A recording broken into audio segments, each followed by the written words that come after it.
During the Jedi Purge long before the formation of Luke's Jedi Order, Jedi Knight Sha Kun had a vision of Luke and several of the people who would lead the New Order after the Empire's fall, leaving her at peace when she was killed by Darth Vader. But even though Luke quickly got to work trying to find potential trainees to resurrect the Jedi, it would be years before he would even attempt to form the Jedi Council that Sha Kun saw in her vision. By 25 years after the Battle of Yavin in the New Jedi Order series, Luke and his apprentice/nephew Jason were approaching the New Republic government with the idea of creating a new council. Jedi up to that point had generally been acting with minimal oversight, much to the dismay of many in the galaxy. Some of the senators involved in the New Republic Advisory Council still did oppose the formation of a new Jedi Council, believing that it would result in more power for the Order rather than just solving the oversight issues. After the death of Chief of State Borsk Falia during the fall of Coruscant and the election of a new Jedi ally, Cal Omas, as the Chief of State, he and Luke came up with a new idea which would appease the opponents of the Council. Instead of being entirely formed out of Jedi, the first iteration of a Jedi Council would be called the High Council, and include a mix of Jedi and representatives from the different branches of government, in order to limit the apparent influence the Jedi may have had. The 6 representatives from outside the Jedi Order included the Chief of State Cal Omas, Minister of State Reliquia Claw, Justice Council Rep Tal Amranth, Senate Representative Trebok of Kashyyyk, Intelligence Director Diff Score, and finally Sian Sov, the Supreme Commander of the military. They're worth naming, but since we're here for the Jedi, we won't talk about them too much. For the actual Jedi members, we'll start with the original 6 and then go through all changes in chronological order. The first of the 6 Jedi members was, of course, Luke himself.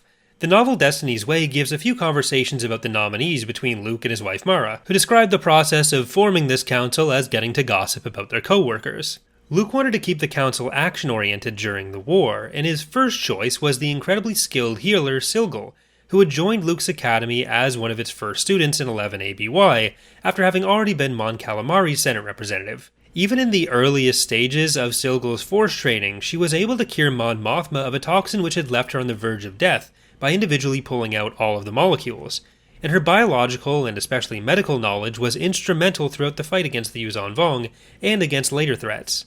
Third was Kenth Hamner, a stern, stoic former member of the military, which had allowed him to serve as a contact between the Jedi and the military in earlier phases of the Yuuzhan Vong War. Fourth was a character who was added to the High Council in only her second book appearance, Dracena Lobi. She never plays a major role, but in the High Council scenes that she is in, she's often the one most on top of ongoing Jedi activities and the locations of different Jedi. Really though, the most notable thing about her is that in Destiny's Way, she's repeatedly referred to as the wrong species. She's supposed to be a Chev, which is a mostly human species, but the author got that confused with the Chevin, who are very much not human looking. So throughout Destiny's Way, there are references to her rolling and unrolling her snout. Fifth was the most controversial member of the Jedi Council, and one of the more interesting characters in how they get handled from author to author, Kyp Durron. In the Jedi Academy trilogy, where he's introduced alongside Silgal and the other early trainees, Kyp has a brush with the dark side when he gets possessed by an ancient Sith Lord, Exar Kun, and ultimately blows up a planet, the Imperial Academy world of Karita. Different authors hold Kyp to varying levels of responsibility for the destruction of Karita, but he's an oppositional force to Luke throughout most of the Yuuzhan Vong War, growing frustrated with Luke's inaction while engaging in further tactics which could be easily described as evidence he's gone to the dark side. Over time, Kyp does become a stronger supporter of Luke, especially after he helps pull Jaina Solo back from her own dark side adventure. But when Luke proposes his name to Mara and Cal Omas as being a member of the Council, both are still completely shocked. Finally, there was Sabas Sebatine, a member of the Barabel species who Luke wanted as a representative of the Jedi Knights, as she was not yet a master, which as we know is a huge insult. Luckily, she had a lot of respect for Luke, so she wasn't offended. In fact, she considered it a huge honor to be asked to take a seat on the council. Saba's training had been a bit unorthodox in that she was trained by a Jedi named Elisa on her home planet Barab 1, where she herself also trained some other young Barabels, including her son Tessar. So until the middle of the Yuuzhan Vong War, after Elisa's death, she had minimal to no contact with the rest of the Jedi Order. Luke had never actually met her up to this point. After the end of the Yuuzhan Vong War in 29 ABY, we have a 6-year gap without solid information, but when we next see the Council, it's been reformed into strictly being Jedi, rather than having the Galactic Alliance's involvement. The original 6 members were still involved, and 6 new members had been added. First was Luke's wife, Mara Jade Skywalker, who'd originally been one of the Emperor's Hands, a group of elite agents operating directly under Palpatine, some of them probably literally. After trying to kill him during the Thrawn trilogy, the two began working together and eventually marrying. Corran Horn, the main character of the X-Wing novels, was the second new member. His grandfather, Nisha Halcyon, had been a Corellian Jedi in the Old Order, and he had a fairly roundabout path to becoming a Jedi. He spent some time at Luke's academy after it formed, but for years after discovering his Force sensitivity, he remained primarily as a starfighter pilot in Rogue Squadron. At first he, and Mara as well, were highly critical of Luke's approach to training, but over time, Luke and Corran became quite close, and he, along with Mara, Silgal, and Saba, was probably among Luke's most trusted supporters within the Order. Then there's Kyle Katarn, the player character from Dark Forces and Jedi Knight. He'd been involved with the Rebels and then trained as a Jedi before he joined Luke's Order. But because books and games didn't overlap all that much unless they were direct tie-ins in the 90s to early 2000s, Kyle was barely mentioned in the New Jedi Order books set in the Yuuzhan Vong War. But the 2009 comic book series Invasion fleshed out his involvement in the war a bit more, and by the time of the Dark Nest, Legacy of the Force, and Fate of the Jedi books, these kinds of tie-ins became a lot more common, so we got a lot more Kyle Katarn. The 10th member, Octa Ramis, was probably the youngest member of the Council at this point, having been born just after the Battle of Yavin. And in the early days of the Yuuzhan Vong War, she'd been in the same camp as Kip. When she shows up in the New Jedi Order series, she's generally quite angry about the course of the war, hoping to follow in Kip's footsteps, doing more proactively in the war, compared to Luke being more inactive or considered, depending on who you ask.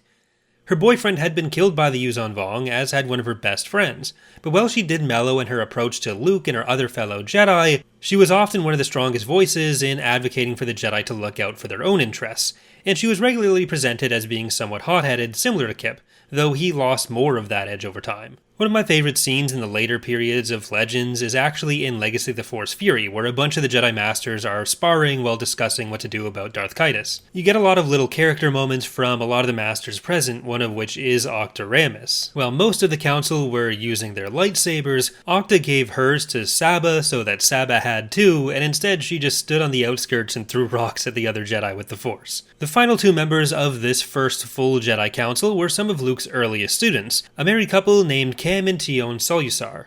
Cam was an older character from the Dark Empire comics who almost had his own book Lightsider before it was cancelled. He had been trained during the Empire by his former Jedi father, before his father's death and his own turn to the dark side. Luke turned him back to the light and added him to his earliest collection of Force sensitives to train, though unlike most of the ones he found before the Jedi Academy trilogy, Cam actually managed to survive, like Corran did. Tion's Force aptitude was never particularly strong, but she was one of the most knowledgeable people in the galaxy on Jedi lore, and she essentially became the Order's chief librarian. The pair were usually kept in charge of the Jedi Academy on Yavin, and were among the candidates considered for the original High Council with Cal Omas's government before being passed over, as Luke wanted to keep them more oriented towards the war.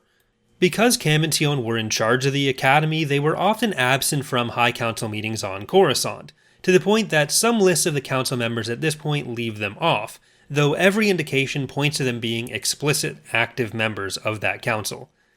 This iteration of the council lasted throughout the Swarm War and the following 3 years. However, Jacen Solo's transformation into Darth Caedus in the Second Galactic Civil War between the Galactic Alliance and the Corellian Confederation led to 2 members being killed in 40 ABY, Trisina Lobi and Mara Jade Skywalker. Trisina had spied on Jacen, learning some secrets of his fall from a conversation between Jacen and Luke's son Ben, who was also Jacen's Jedi apprentice, and then a separate conversation that she overheard between Jacen and his Sith mentor, the Dark Lady Lumaya. Lumaya and another fallen Jedi, Alema Rar, were able to hunt down Trisina and kill her before she could warn Luke of what was happening. Mara was killed by Jacen herself. She'd been hunting Lumaya, thinking that Lumaya was the Sith threat to her son, before Ben warned her that Jacen and Lumaya were actually working together. This led to a duel where she tried to turn Jacen back, before ultimately deciding that she had to kill him, and it didn't go well for her. This also caused some friction within the book publishing department, but that's a different story.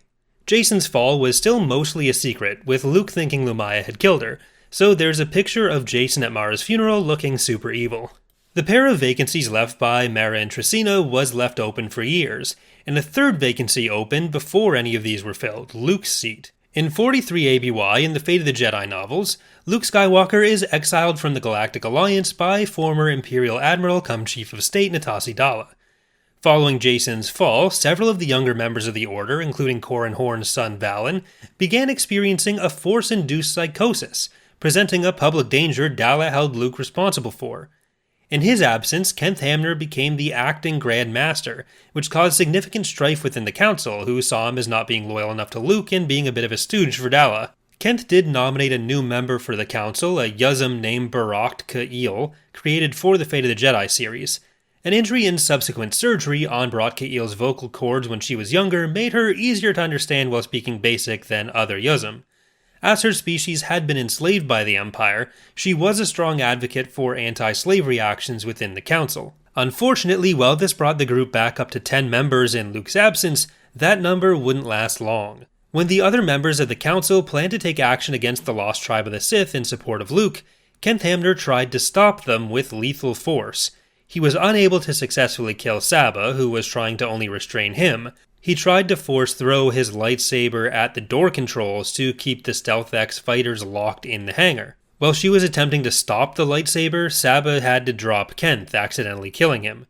She then became the acting Grand Master in Luke's absence. Luke eventually did return the following year, and in that year the Council filled another of its 2 vacancies with Luke's niece and the daughter of Han and Leia, Jaina Solo Fell. She'd long been arguably the best lightsaber duelist in the Order, and during the Yuuzhan Vong War, Luke had described her as the Sword of the Jedi. At the end of the war, she had joked with her now husband, Jagged Fell, that she hoped to be on the High Council someday, and she finally got her wish towards the end of the Legends publishing period. Unfortunately, this does mean we don't know who the 12th member of the Council in this period may have ended up being. Ultimately, we don't have any clear information on when any of these members served until, though the Legacy comics give us an upper limit of 130 ABY, by which point most of them were probably all going to be dead anyways. At this point, Luke's descendant Cole Skywalker, likely his great-grandson, though we don't have an exact answer there either, is potentially a member of the Jedi Council as well. As far as I can tell, nobody ever uses the exact words Jedi Council with him attached to it in the comics, but he gets described as a strong leader and always being on Coruscant on Jedi business, which does at least heavily imply he was a council member, and maybe even the Grand Master of the Order before his death in 130 ABY. His inclusion would also make it very, very likely that we would have had Ben Skywalker as a council member between Fate of the Jedi and Legacy, and any of the intermediary generations of Skywalkers as well. After the introduction to the Legacy period, we jump forward 7 years to 137 ABY. Cole is dead, and we have a final trio of Jedi Council members. 2 of these members were actually members of the original Jedi Order during the Clone Wars, though we never got the story of how they joined Luke's new order. These were Kakruk and Trissa. Kakruk managed to survive the Jedi Purge along with a cadre of young students, whom he presumably protected throughout the Emperor's reign and even the Yuuzhan Vong War. It seems unlikely that he would have been part of Luke's order until at least after Fate of the Jedi, but he was able to play an instrumental role in leading the remaining Jedi through the aftermath of the Sith Imperial War. Trissa had allegedly gotten through much of the Emperor's reign by rooting herself near the funeral pyre of her former partner Thulm. She's the only one of this new trio of council members to die, sacrificing herself to stop an assault by Darth Krayt's forces on the planet Tyvos in 138 ABY. The final council member is a new character created for the Legacy series itself, Tili Kwa, a Chadra fan who seemed fairly old as well.